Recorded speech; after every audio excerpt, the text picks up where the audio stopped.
I'm Alanna Levinson, and I'm here with my co-host, Grace Del Rey. and we are inviting you to join us while we are enjoying our Up Cup Up. to be a fly on the wall, hearing our conversations, stories, and practical tools about business, money, and relationships. They keep us and our clients moving forward in business. So welcome to the Up Cup. The coffee quote of the day is, I believe humans get a lot done, not because we're smart, but because we have thumbs that make coffee. Flash Rosenberg. Thanks, Flash. And speaking of thumbs, natural talents. I didn't realize it until a couple of years ago that I actually have a green thumb. And speaking of thumbs, and that's something that I very much enjoy. I love getting my hands dirty, and I also love seeing things grow that I've given some love to, and it doesn't always work out that way, but the topic for today is leveraging our natural talents to experience more flow and ease in our life and our business. So before we jumped on this for the podcast today, you were sharing with me a project that your son was working on. So I'd love for you to share that with our audience. Oh yeah, absolutely. I was just thinking about like being all thumbs, like it's thumbs, like for example, my son is really good with his hands in terms of like building and drawing. And he really it's one of the things that he excels in is art. And he has a really discerning eye. And so anyway, he was doing a project recently, and his English teacher was like, we're going to do a Shark Tank. And I'm like, okay, I'm like letting him do whatever he's doing on the side. And the couple, he made this huge surfboard for Halloween. And then he's like, oh, I'm going to repurpose it. We're going to do like this project on selling these surfboards, because we've been talking about like the surfboard, like long shaped skateboards. And because of the little bit of the format of this Shark Tank, he and his friends were having to come up and work together in a group on like their presentation and their slides. And like I can tell you that his natural ability in creating, he created this amazing logo, this amazing logo that I'm like, oh my God, you could put that on a t-shirt. You could put that on a cup, a hat, like anything, and it would look so cool. And he's like having tons of fun and being inspired by Canva and like popping stuff up. And then I realized, like, because I run a business and his dad runs a separate business, and he's amongst business owners, typically, because all of our friends have businesses. So we're always talking shop and talking about stuff. And he must have picked up stuff. So because he's like talking about like, like what are we doing? What does it cost to get these goods together? What the material, the raw material, and taking it to finished goods, and the labor, and how long it would take us, and the numbers, and he's getting it all. And like, but he's also finding like frustration. Yeah. The frustration in like the other kids not participating or not as excited or lack direction. And often in his groups, he will be the leader. Naturally, he'll just be like, okay, I got an idea. Let's do this. And then he'll like try to ask other people, like, what do you want to bring to it? Da, da, da, da, da, da, and try to get them to go as a group to get to the finish line. And then, and he gets frustrated because the other kids either don't have the languaging or lack the inspiration. Yeah. Yeah. Yeah. And then the last bit was that it was a different project, but like he was, but it was a very important moment for me anyway. It was because it was a different parroting style. So I'm all about possibilities and like, let's, get our mindset. Let's keep going. Like we're in the middle of like COVID, and like, I'm like, we're doing this. We're going to bust this board. We're doing these like motivational classes, trying to like keep our spirits up. And And I am loving how much he is showing up and taking his projects 110%. So Yeah. he could have, like, in this one project, he could have just drawn a picture of the Nile River. But instead, he made a whole 3D art piece, which was Wow. making it interesting for him to learn about each of the different landscapes of Egypt and the river and the whole thing. And so his my ex thought, like, he's doing too much. And he was like, he's gonna have like real little trees, because he was making a whole like diorama of like the Nile River. And he was like, he's got too much, he's spending too much money. The other kids are gonna be, or might be jealous or feel bad because they can't produce a product like he is. And I was like, I I don't want to dim Benny's light to Mm-mm. save these Yeah. other kids' feelings. Like, I love that he is inspired and he has a whole concept in his head so brilliantly laid out that he wants it to be a certain way. And he's figured out not only that he wants it a certain way, but he's figured out how to make the grass and the sand and the pyramids and what materials he's going to use to make the project. Yeah, it really inspired his curiosity about how, how do I do this? It probably inspired his creativity. Yeah, like he was like on fire and putting it together, and I'm helping him build something, and he's on the other end, like, right, like doing speech to text, because he has some other learning challenges, but he's using the speech to text to like get it on paper of what the report has to be about this, that, and the other. And I'm like, this is a child that's fully engaged using all of his like knowledge that he's learned up to 12 years. And I was like, I am not going to dim his light because you're afraid it might hurt somebody else's feelings. Yeah. I'm sorry if they didn't have parents that were as supportive as we are to their kid, or that they didn't have the financial wherewithal. It's not, you don't have to have financial wherewithal to be invested. Well, it also sounds like it was sort of an assumption, because how do you or your ex even really know what those kids are going to do or not do, or how they're Right. showing up? All you know is how Benny's showing up. Right. And there's, Yeah, yeah. I can't like, do other people. I can only do my son. And I see my son wanting to show up with this beautiful project.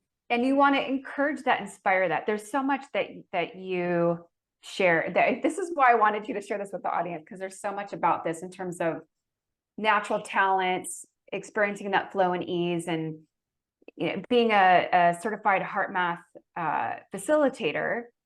We talk a lot about coherence, heart coherence. What does that really mean? Well, here are some examples of how we observe coherence. We observe coherence when you're watching a dance show and you're in awe of how those dancers are dancing to the music, and they're dancing completely in alignment with each other. Or when a group of musicians comes together for an evening, not because they're in a band together and they practice together all the time, but they just come together to play music, their own instrument, and they play spontaneously an improvised, beautiful piece of music. That is coherence. And then we experience that ease and flow and coherence in our own lives when we feel like we're on a roll with something. It just feels organic and natural. And it's really about tapping into our strengths. And what I also want to share about strengths is, I've been coaching for a long time, and the old way that we used to look at strengths is simply it was something that you were good at, and only that. Now it's looked at as it's something that you're good at, and it's something that very much energizes you. So instead of wasting time on trying to better your strengths, instead find other people that complement you, that have those strengths that energize them, and focus on your own. Figure out what your own unique edge is, what lights you up, what inspires you, what gives you energy, and then bring that to the table. And what I really heard in the example with your son is that he approached that probably both those projects, or any project that you observe him doing, with curiosity, with inspiration, and he just took initiative. He didn't wait for anyone to tell him what to do. He just sort of took charge and just went with it. And he just did it, and sometimes that's really what it's about. Like when we feel stuck, or we feel like we're not sure what to do next, sometimes just doing anything, taking any action can create movement in going forward, because by doing that, you end up figuring it out, just like your son did. And then earlier you brought up, you didn't say it so far in this conversation, but earlier you brought up the word being accountable. And I hear that a lot in my line of work and, in the business world. And what does that really mean? Okay, let's break it down. What it really means is just show up. Yeah. Just show up for yourself, for other people. And then, in regards to the dimming of the light, that's such a hard one. I experienced that a lot in my life too. I dimmed my light because I didn't, and even now it feels weird talking about it. It feels arrogant or weird saying, oh, I dimmed my light because I didn't want to outshine anybody else. But that's really what I did. Didn't realize that that's what I was doing. And then it was less about other people. And then it was more because it just makes me uncomfortable. And I, in owning that for myself and even doing this podcast, that is really owning myself and not dimming my light and challenging the introvert in me. And that, the biggest message really I want to give our audience too, and I'm saying this for myself as well, is no matter what, don't dim your light for the sake of someone else. Yes, we can be compassionate and empathetic towards other people, but, probably more often than not, 99.999% of the time, don't ever dim your light for the sake of somebody else.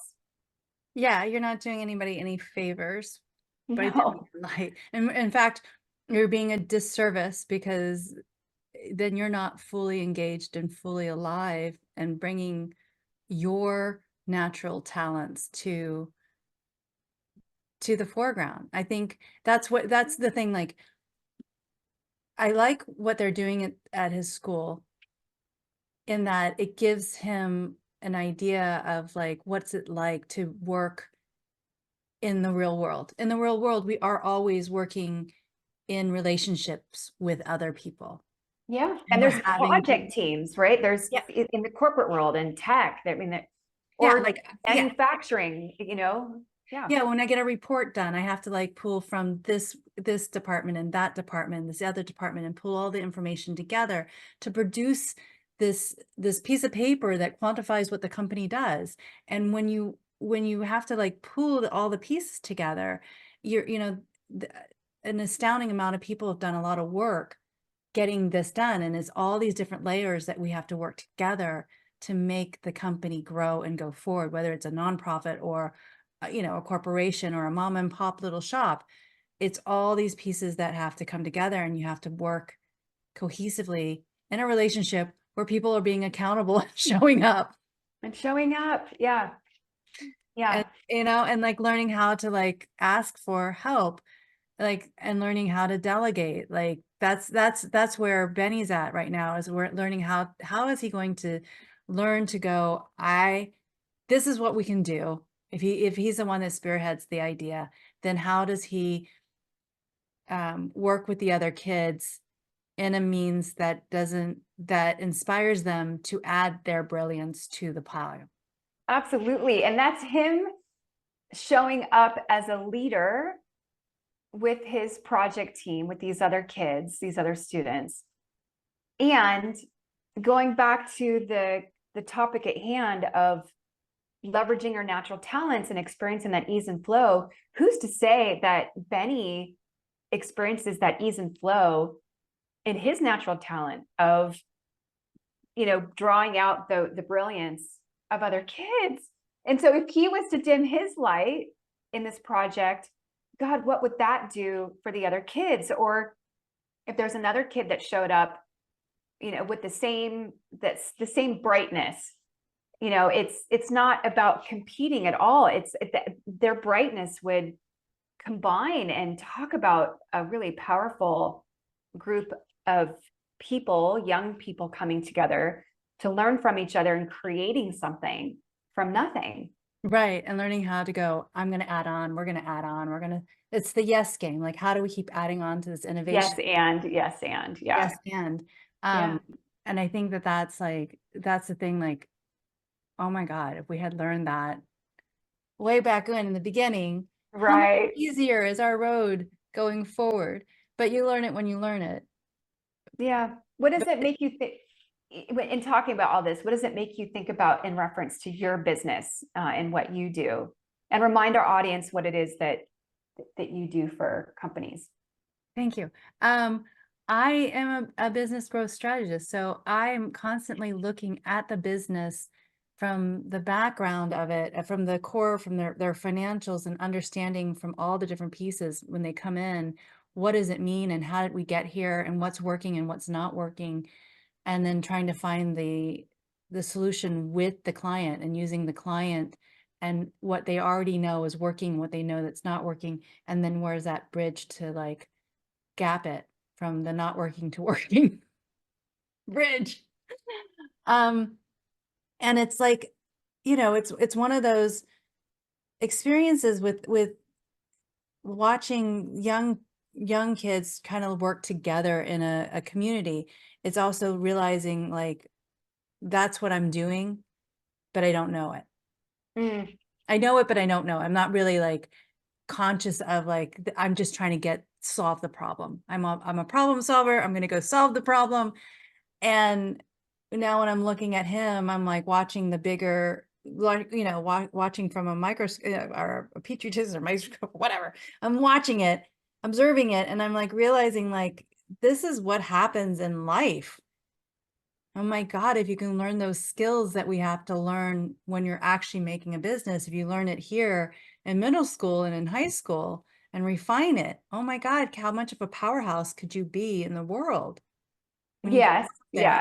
Yeah. And it's never too late, right? No, So it is never too late. It's never too so late to learn all of this. yeah. And again, both of us working with small business owners or entrepreneurs in their businesses, and being able to shine a light on certain things, as well as the people that we're working with in terms of what is their natural talent, what's their natural contribution, how can they experience more ease and flow in what they're doing. Right. Even Cause like, right. yeah, because like not everybody can do everything. Like that's why there's like, when you think about like, oh, I want to have a partnership, then you really have to look at the partner and look at like, what do they bring to the table? Because if you bring the numbers, but you don't know anything about marketing, then the other person has to bring the marketing or you're not going to go anywhere. If you're both introverts, well, that's not going to work. It's going to feel comfortable because you're both going to be like, oh, I feel so comfortable in our little love nest of introvertedness. But For a while until the business doesn't succeed and then there is no business, right? there is no business because there's no yeah. money because nobody's going out because nobody wants to put themselves out there and be uncomfortable. So it's like, yeah, you got to partner. Sometimes you have to partner with your polar opposite and then be able to be in the security of knowing you guys just operate differently. Because Yeah. that person's Well, going to operate very differently from how you operate. and But the that's where core, yeah, that's where the coherence comes in. That's where the complementing each other comes yeah, in. Yeah. like learning how to like what that compliment is and appreciating it. Absolutely. Yeah. Because I think it's easy to like just go, oh well, they're not working as hard as I am, and it's like, oh sweetie, they're working very differently. They're working just as hard, but it may from the outside may look really fun. Or figuring out, if it doesn't appear that they are, what's in the way and how can you, tapping into your own natural talents, like you said earlier with your son, how he can draw out the brilliance in other people. It all depends on our perception, our attitude about what we think or perceive that others are contributing or not contributing. And then really checking in on what are your assumptions or attitudes about that, and how is that impacting the task at hand, the situation, the context, and then recognizing how are you showing up, and how is that drawing out or inviting others to shine and to share their brilliance as well. Yeah. Yeah. Yeah. Any other last comments or questions? I think it's really a place to start in terms of like being a great observation of your own natural talents and not discounting them. I think for a long time, I discounted my ability to see systems and structures and understand. That is your brilliance, by the way. And numbers, like it Yes. just comes to me. And it's easy for me to identify, but you know, like, and that is a strength. There's other places that I'm not strong at, and finding collaborators to fit the role that I don't do well at is one being really, you know, like, I think that's a maturity in a business owner, is to be able to go, I don't do that well, and it's okay, and I'm not a bad person because I don't do it well. Yeah. But I need to hire somebody who does that really well, and that's their jam, so that this piece can be taken care of, and I'm getting all the cylinders rolling. Because when you're an entrepreneur, you're juggling a lot of hats all the time. It's funny.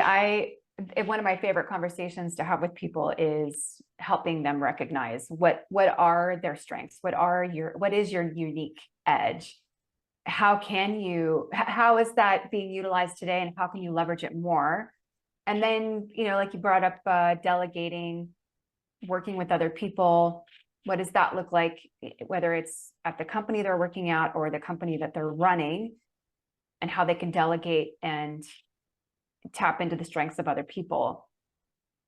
And what's funny is I'm trying to figure out what my own, I'm in that conversation or reflection on figuring out what my own strengths are too for my marketing. Because even as a coach, I have to think about this stuff too. And it's funny when we're in the hot seat, when I'm using I statements, like when being in my own hot seat, I struggle with it too. And I'm turning to other people to help me figure that out and reflect it back to me.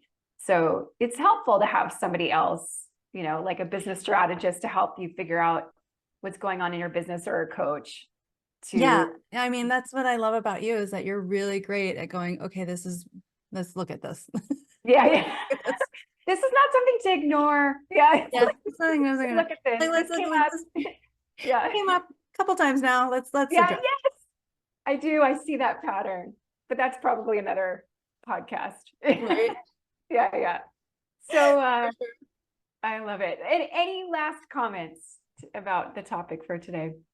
No, I think I loved it. I love it.